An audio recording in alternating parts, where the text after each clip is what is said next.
So hello students, in this particular segment we are dealing with electrostatic pressure and electric field energy density. तो अपने इसको समझने के लिए पहले तो ये समझते हैं कि इलेक्ट्रोस्टैटिक प्रेशर जब मैं बोल रहा हूँ तो इसका एग्जैक्ट मीनिंग क्या है, what am I exactly trying to say when I say electrostatic pressure. तो अगर अपने कोई अगर एक शेल या कंडक्टर का एग्जांपल अगर लेते हैं जिसके ऊपर बहुत सारा चार्ज हम लोगों ने स्टडी कर दिया है, so the charges which will be studied on the surface of the conductor will exert force on each other. So when the charges will exert force on each other, they will eventually create a pressure which is regarded as electrostatic pressure. And the next aspect which we will be discussing in this current video is about the electric field energy density. So in order to understand the concept of electrostatic pressure, let us consider the example of a spherical shell. So we are taking example of a spherical shell conductor over here. So let us consider something like this. So over here we are considering a spherical shell conductor, and on this spherical shell conductor, charges are distributed over its surface evenly.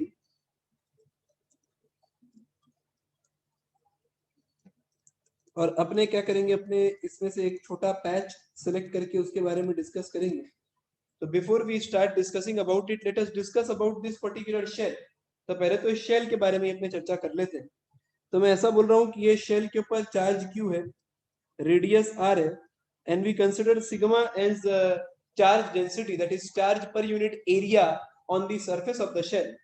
तो over here if I state something like this, so over here I can say that the electric field just outside the surface, just outside the surface of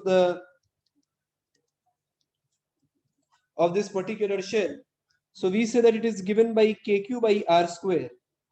So if I write it as kq by r square, so we can write it as q upon 4 pi epsilon naught r square. So when I say q upon 4 pi r square, it is denoted as sigma. Sigma is surface density. So we write it as sigma by epsilon naught. So this is the first aspect that we need to understand, that just outside the spherical shell conductor, just outside the spherical shell conductor, the electric field is turning out to be sigma by epsilon naught. And if I take at a point just inside the surface, so over here if I write E surface and I say just inside, that was just outside and just inside. So we say that the electric field just inside the shell is turning out to be zero. Now, what is important about these two aspects is that it will help us in establishing a boundary condition. What exactly I mean to say by boundary condition, तो उसको समझने के लिए अपने थोड़ा यहाँ पे आते हैं. तो over here what I am doing is I am selecting a patch like this. So let us consider a patch like this. So the radius of this shell is capital R. We are selecting a small patch over here.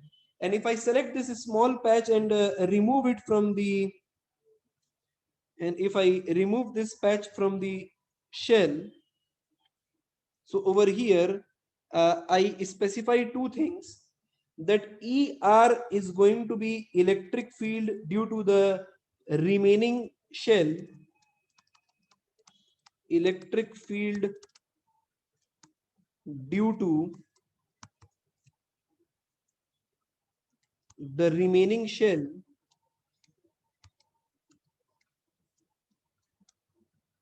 and due to the disk that we have chosen. So over here I write ED, which is electric field due to the small elemental disk. So we have taken a small elemental disk. So we consider that there are two aspects to it. ER is electric field due to the remaining shell, and ED, which is electric field due to the disk or the elemental disk which we have taken out. So over here, if I talk about the point which is just outside the shell, so just outside the shell, I will state the following things, that just outside, electric field will consist of two aspects, ER, which is directed in the outward direction, and E disk, which is also directed in the outward direction. So ER and ED vector both are in the outward direction when we talk about the point outside outside the shell. And over here I can say that from this condition, from this boundary condition, I can write that ER and ED. So this can be written as KQ by R square. So this is due to just outside the shell. Just outside the shell. And if I talk about a point just inside the shell, so just inside the shell, the electric field due to the disk is directed inward. The electric field due to the disk is directed inward, and electric field due to the remaining shell is directed outward. And over here we can say in a way like this, that ER minus ED is equal to 0. So this is just inside the shell. Just inside the shell. So we specify two aspects about it. That is, we consider a small elemental disk on the surface of the shell. And if I talk about that small elemental disk, so over there outside the shell we will have electric field due to both of them directed away, and inside the shell due to the disk it will be directed inward due to the removed disk. Now what is important over here is, if I solve these two equations, so over here I can say that ER and ED both are turning out to be equal, and they are turning out to be sigma by 2 epsilon naught. So over here we have sigma by epsilon naught, that is KQ by R square. Over here we should put it as KQ by R square. So this KQ by R square is equal to sigma by epsilon naught, and they both are turning out to be equal, that is sigma by 2 epsilon naught. So electric field to each one of them is sigma by 2 epsilon naught. अच्छा, यहाँ पे एक confusion क्या create होता है कि भाई आप इलेक्ट्रिक फील्ड इनसाइड कैसे बताएं, या आउटसाइड तो समझ में आ रहा है कि पूरा का पूरा पॉजिटिव चार्ज है, तो सब का सब इलेक्ट्रिक फील्ड जो है वो आउटसाइड की तरफ है, या आप अंदर की तरफ कैसे बताएं. तो ये अगर आप शुरुआत से अगर लेक्चर्स देखते हैं तो उसमें आपको बता रहता है कि अपने जब ऐसा बात करते थे, जैसे इसको समझाने के लिए यहाँ पे एक छोटा सा एग्जांपल ले लेते हैं, वरना ये बात प्रॉब्लम कहीं ना कहीं क्रिएट कर देगा. कि अगर अपने ऐसा बोलते हैं कि अगर 4 charges are placed on the vertices of a square, और फिर अपने बोलते हैं कि इलेक्ट्रिक फील्ड सेंटर पे बताइए, तो अपने क्या करते थे, अपने बोलते थे कि भाई electric field at the centre will be due to ये वाले चार्ज की वजह से अवे, इस वाले चार्ज की वजह से इस डायरेक्शन में, तो इसको नाम दे दे तो 1, तो 1 की वजह से इधर, 2 की वजह से इधर, 3 की वजह से इस डायरेक्शन में, और 4 की वजह से इस डायरेक्शन में. तो ये कुछ इस तरीके से आता था, और अपने बोलते थे कि E net is equal to 0. अब अगर इस एग्जांपल में अगर ऐसा बोलता हूं कि मैं 4th वाले चार्ज को हटा देता हूं, if I remove this 4th charge, the electric field due to the 4th charge will nullify, and the net electric field now, the net electric field in the modified system will be in the opposite direction of the 4th electric field. तो जो 4th electric field जो वो directed away करा था, उसके opposite direction में electric field जो है उसका नेट वैल्यू आ जाएगा, क्योंकि वो जिसको नलिफाई करा था वो नलिफाई नहीं हुआ. So that is what this is the same logic which we are applying over here. जब अपने ऐसा बोलते हैं कि electric field due to the disc is directed inward, electric field due to disc जो अपने बोलते हैं डायरेक्टेड इनवर्ड है, वो इसी लॉजिक से अपने लेकर के आते हैं कि जब सिमेट्री वाला केस अपने लेते थे कि अगर 4 चार्ज है या 6 चार्ज है, उन सब के वजह से सेंटर पे एक सिमेट्री कंडीशन आ रहा था, तो उसमें से किसी एक को अगर अपने हटा देते थे तो इलेक्ट्रिक फील्ड उसी के डायरेक्शन में अलाइन हो जाता था, उसके डायरेक्शन में पॉइंट करना स्टार्ट करता था when it was a positive charge. तो इसी लॉजिक से हम लोगों ने कह दिया कि भाई ये इनवर्ड के तरफ है और ये बाहर में दोनों आउटवर्ड के तरफ है. तो over there we have established these two things, और इसको हम लोग बोलते हैं बाउंड्री कंडीशन. बाउंड्री कंडीशन का मतलब क्या हो गया, जस्ट इसके बाहर और जस्ट इसके अंदर, तो दो अलग अलग दुनिया, और दोनों के लिए हम लोगों ने इक्वेशन लिखा. And then we have ER equal to ED which is equal to sigma by 2 epsilon not. तो over here I can say that hence the force on the elemental part, the force on the small elemental disk, तो small elemental disc, उसके ऊपर मैं charge मान लेता हूं dq, तो dq can be written as sigma into ds. तो sigma हम लोगों ने ऊपर में ऑलरेडी सरफेस डेंसिटी माना है, charge per unit area sigma which is equal to q upon 4πr square. तो अगर इसका अगर कोई एरिया अगर ds है, छोटा एलिमेंटल पार्ट, तो सिग्मा इनटू ds अपने कर देते हैं. तो hence over here I can say that df is equal to E into dq, and E into dq will turn out to be sigma square by 2 epsilon naught into ds, and hence electrostatic pressure, which is equal to df by ds. So df by ds over here is turning out to be sigma square by 2 epsilon. तो यहाँ पे जो है हम लोगों ने निकाल लिया किसका वैल्यू, इलेक्ट्रोस्टैटिक प्रेशर. तो electrostatic pressure over here is turning out to be sigma square by 2 epsilon not.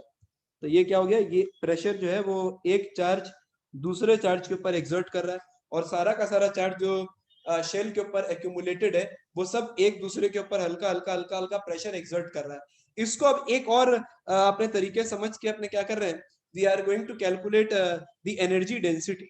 तो अगर मैं ऐसा समझता हूं कि ये बहुत ही थिन स्फेरिकल शेल से बना हुआ है, बहुत ही थिन स्फेरिकल शेल है, ये कुछ ऐसा आपने मान लेते हैं, and the positive charge is distributed all over it evenly. तो हम लोगों ने कुछ ऐसा सिस्टम कंसिडर किया था. Now due to the repulsion which is going to act on each of the surface element, तो ये पूरा का पूरा जो शेल है वो कहीं ना कहीं एक्सपैंड करना चाहता है. अगर इसका एग्जांपल अगर अपने लेते हैं तो अपने सोप बबल का एग्जांपल ले लेते हैं. बड़ा फेमस क्वेश्चन रहता है कि अगर if a soap bubble is charge what will happen, तो अपने बोलते हैं कि उसका जो रेडियस है वो इंक्रीज हो जाएगा, the soap bubble will grow in size. तो ये अगर अपने ऐसा मान लेते हैं कि एक मेटल अगर बड़ा ही थिन है, ये ऐसा संभव तो नहीं है कि एक मेटल को अपने इस वजह से एक्सपैंड करा दे, but if I consider that the metal is very thin, it is made up of a thin layer, और अगर अपने उसके ऊपर अगर चार्ज देकर के अगर उसको अगर एक्सपैंड अगर कराते हैं, so what will happen, the new volume of this particular shell, so this new volume of this shell will become somewhat like this. So it will engulf this new territory, it will engulf this new territory within its region. तो मैं इसको जो है ये ऐसे mark कर देता हूं कि ये अगर थोड़ा बल्ज अगर कर जाता है due to electrostatic pressure, then it will engulf this new territory within it. अब यहाँ पे बात को समझा जाए. अब जैसे ही इसका बाउंड्री जो पहले जो मैंने सॉलिड ग्रीन बनाया उसके अंदर था, जैसे ये बल्ज करके थोड़ा सा और बाहर आता है, तो उस रीजन में जहां पहले इलेक्ट्रिक फील्ड प्रेजेंट था, so in this region electric field will nullified, electric field will get nullified. और ये जो है अपने बोलते हैं this is work done can be written as PdV. So over here I am saying that this work done can be written as PdV, where P is electrostatic pressure and this is the increase in volume dV of the elemental portion. तो जब वो bulge किया तो जो dV volume जो change हुआ, we are taking it as dW which is equal to PdV, and it is stored in the form of electric field energy. और अगर अपने इलेक्ट्रिक फील्ड एनर्जी डेंसिटी अगर लिखते हैं, therefore electric field energy density अगर अपने लिखें तो इसको अपने UE अगर अपने रिप्रेजेंट अगर कर देते हैं तो we write it as du by dv. तो electric field energy density it is turning out to be P which is equal to sigma square by 2 epsilon naught. अब अपने एक काम करते हैं, इसको इलेक्ट्रिक फील्ड के टर्म्स में कन्वर्ट कर लेते हैं. तो यहाँ पे हम लोगों ने इलेक्ट्रिक फील्ड क्या लिखा, तो E is equal to sigma by epsilon naught. तो over here we already stated that E equal to sigma by epsilon naught. तो इस टर्म को अगर मैं E के टर्म्स में अगर एक्सप्रेस करता हूं तो P is written as sigma square by 2 epsilon naught. तो I can write it as sigma square by 2 epsilon naught, and we are multiplying and divide by epsilon naught. तो P can be written as half of sigma by epsilon naught का square into epsilon naught. तो P is equal to half of epsilon naught E square, half of epsilon nought E square. तो ये जो energy density का जो अपने बात कर रहे हैं, तो sigma square by 2 epsilon nought can be written as half epsilon nought E square. So therefore electric field energy density is turning out to be half epsilon nought E square. तो ये जो है ये फॉर्मूला अपने capacitor से भी deduce कर सकते हैं. इसका तरीका और भी अलग अलग है डिड्यूस करने का, but this is one of the other techniques by which what we have discussed is we have discussed कि पहले तो इलेक्ट्रोस्टैटिक प्रेशर कैसा है, और इलेक्ट्रोस्टैटिक प्रेशर के वजह से इलेक्ट्रिक फील्ड एनर्जी डेंसिटी में एनर्जी जो है वो किस तरीके से कन्वर्ट हुआ। तो ये जो है ये सुनने में थोड़ा सा या हाइपोथेटिकल एस्पेक्ट लगता है कि थोड़ा सा बल्ज करके बाहर आ गया, लेकिन अगर सोप बबल के एग्जांपल के टर्म्स में अगर सोचे तो बिल्कुल पॉसिबल है कि भाई जैसे सोप बबल हल्का सा उसका वॉल्यूम जो है या उसका रेडियस जो है जैसे इंक्रीज हो गया, similarly if I consider this as a thin metallic strip, तो ये भी क्या ये हल्का सा बल्ज कर जाएगा and it will acquire this new volume. और अपने जो है क्या किए electric field energy density we have calculated over here. So this was all about electrostatic pressure and electric field energy density. Take care.